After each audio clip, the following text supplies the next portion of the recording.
nós somos alunos do curso de Medicina da Universidade Federal de Roraima, do terceiro ano, e hoje nós vamos falar sobre doenças relacionadas à vibração de mão e corpo inteiro. Alguns dos tópicos que vão ser discutidos durante a nossa apresentação são os efeitos da vibração no corpo, a vibração de mão e dedo, achados clínicos, o diagnóstico dessa doença e mais o diagnóstico diferencial, a prevenção e o tratamento e um breve relato de caso.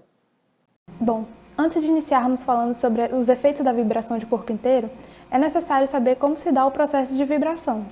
A vibração ocorre quando a energia mecânica, vinda de uma fonte oscilante, é transmitida para outra estrutura.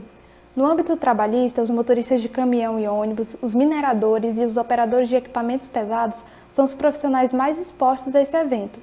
Devido a essa exposição prolongada, determinadas patologias possuem uma incidência maior nesses trabalhadores do que na população em geral.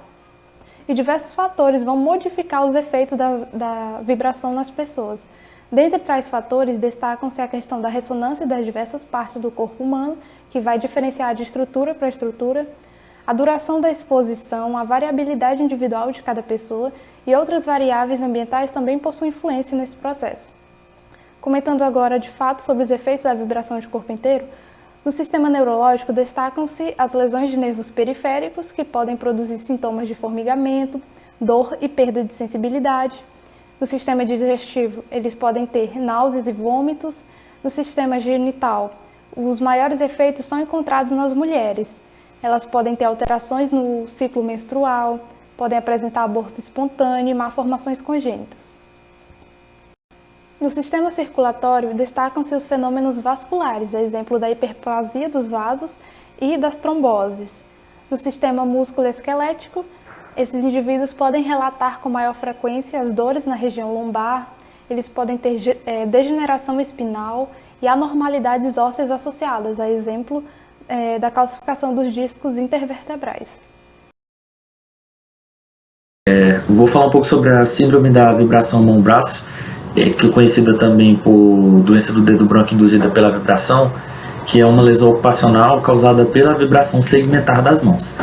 Ela surge a partir do uso de ferramentas manuais, como por exemplo serras elétricas, furadeiras, martelos e outros equipamentos usados na área de construção, fundição e mineração. Dentre os principais fatores de risco estão a amplitude e a aceleração do equipamento usado e também a duração do uso. O trauma acumulativo ele ocorre mais frequentemente com uma história de trabalho de pelo menos 2.000 horas de exposição. Essa síndrome é caracterizada por espasmos das artérias digitais, que é conhecido como fenômeno de Raynaud, causadas pela lesão do nervo periférico, dos tecidos vascular, subcutâneo, dos ossos e das articulações de mãos e dedos. O processo patológico também pode envolver hipertrofia da parede muscular da artéria, neuropatia periférica desmielinizante, o excesso de deposição de tecido conjuntivo nos tecidos perivascular, perineural e subcutâneo. Ocorre também ataques de vasoespasmo, que podem durar de minutos a horas. E sua ocorrência é mais provável com exposição ao frio e com exercício físico extenuante. Os achados clínicos, o que nós iremos observar nesses pacientes? Então, basicamente, no início a gente vai ter um processo de formigamento seguido de dormência nos dedos. Em seguida, a gente começa a observar que esses dedos começam a ficar brancos em situações de frio e até mesmo quando a gente vai manusear algum objeto gelado. Esse branqueamento vai se iniciar na ponta de um dedo e posteriormente vai se expandir as pontas dos outros dedos e, por fim, as pontas e as bases de todos os dedos daquela mão exposta ao evento. À medida que a doença se progride, se aumenta, esse branqueamento ou essa cianose poderão até mesmo ocorrer durante o verão. E o retorno da circulação sanguínea, ou seja, a hiperemia reativa ou rubor após cada episódio, ele é acompanhado por vermelhidão, dor aguda, latejamento e parestesias. E nos casos mais avançados, a gente ainda pode observar o processo de degeneração do osso e da cartilagem, levando à rigidez articular, restrição de movimento e artralgia.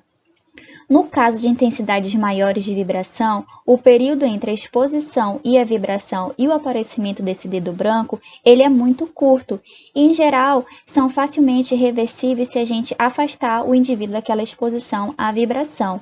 E é válido mencionar também que nos casos graves, esses ataques eles podem durar de 15 minutos a 2 horas em média.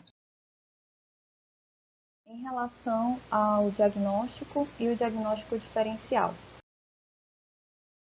O diagnóstico deve ser realizado através da história de exposição a vibrações e na resposta ao frio. No entanto, alguns testes diagnósticos específicos podem ser realizados, dentre eles a avaliação da pressão sistólica dos dedos em resposta ao estresse do frio, a temperatura dos dedos em resposta ao frio, podem ser feitas avaliações da sensibilidade vibrotátil e do limiar de percepção, medidas ultrassônicas do fluxo sanguíneo, a pletismografia e a termografia. Em relação ao diagnóstico diferencial, ele vai ser baseado na história ocupacional de exposições à vibração e na associação dessas exposições aos episódios de fenômeno de Raynaud.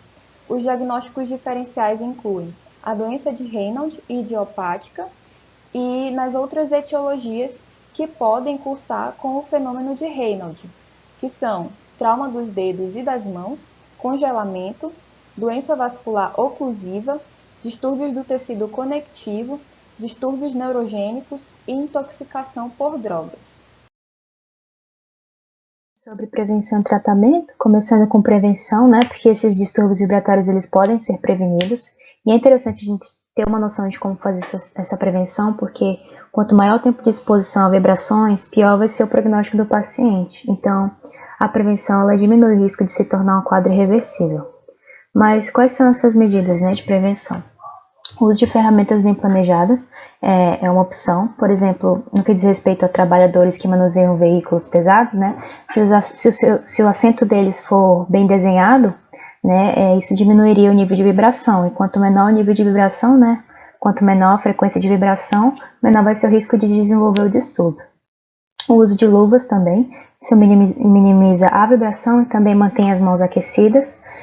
Seguir um programa de trabalho de descanso apropriado, isso evitaria períodos maiores de exposição à vibração, e também manter os trabalhadores instruídos quanto aos sinais e sintomas precoces e situações de risco, né? Sinais e sintomas precoces a gente já viu, são, por exemplo, formigamento e dormência nos dedos, e as situações de risco seriam, por exemplo, indivíduos que fazem uso de fármacos vasoativos, indivíduos tabagistas, né? Então, sempre manter esses indivíduos orientados quanto a isso.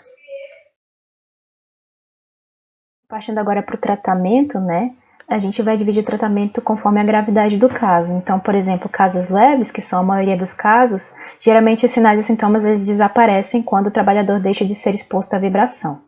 Em outros casos, que isso não acontece, pode-se diminuir a gravidade do caso, né, fazendo massagens ou agitação e balanço das mãos, ou mesmo colocando as mãos em água ou ar quentes.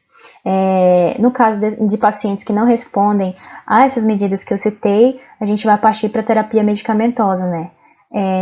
Alguns medicamentos que são utilizados é a nifedipina, 30 a 40 mg por dia, ou uma alternativa seria a timoxamina.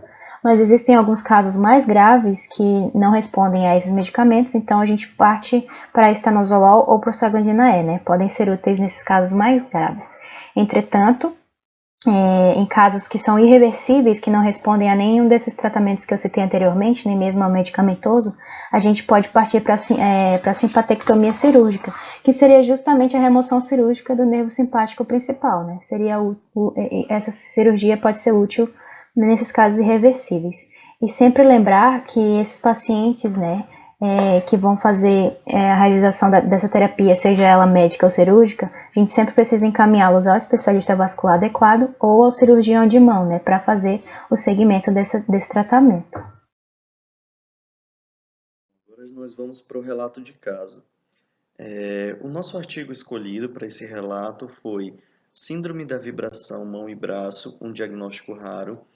Esse artigo foi publicado no Jornal de Casos de Cirurgias Vasculares e Inovações Técnicas em junho de 2017.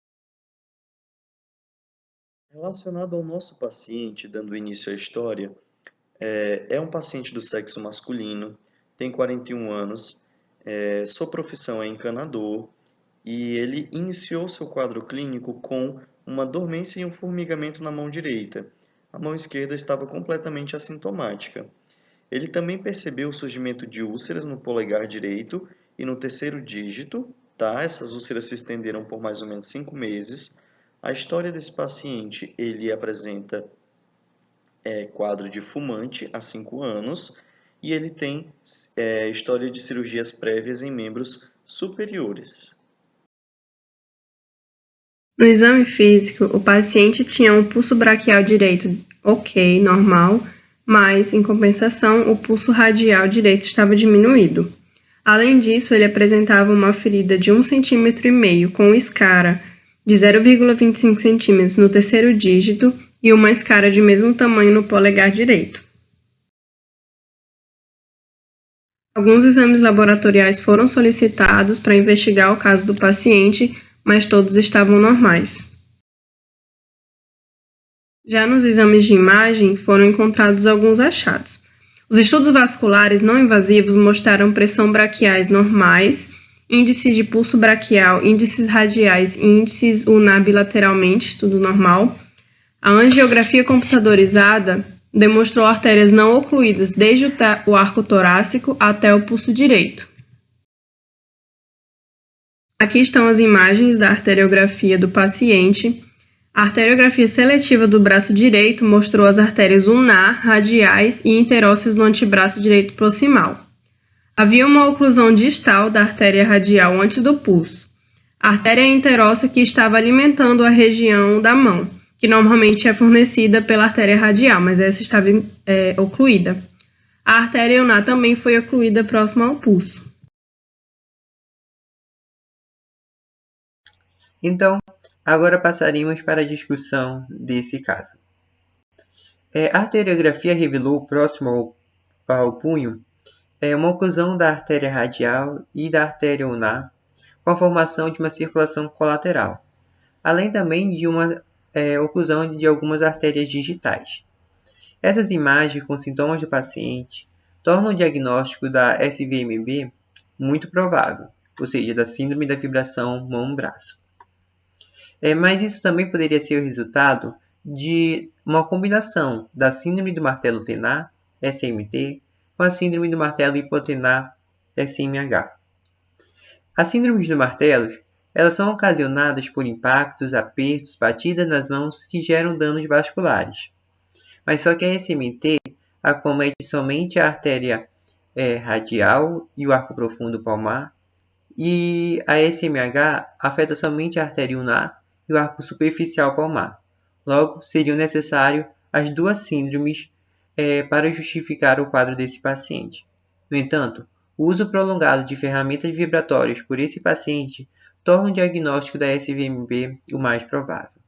Em relação ao tratamento, há poucas evidências de que a cirurgia seja benéfica no caso da SVMB, por isso recomenda-se o tratamento conservador, que seria a cessação do tabagismo, proteção contra ferramentas vibratórias e medicação bloqueadora de canais de cálcio. Nesse caso, utilizou-se a nitroglicerina topicamente, que será convertida em óxido nítrico, levando a uma vasodilatação, restaurando o fluxo sanguíneo da mão afetada.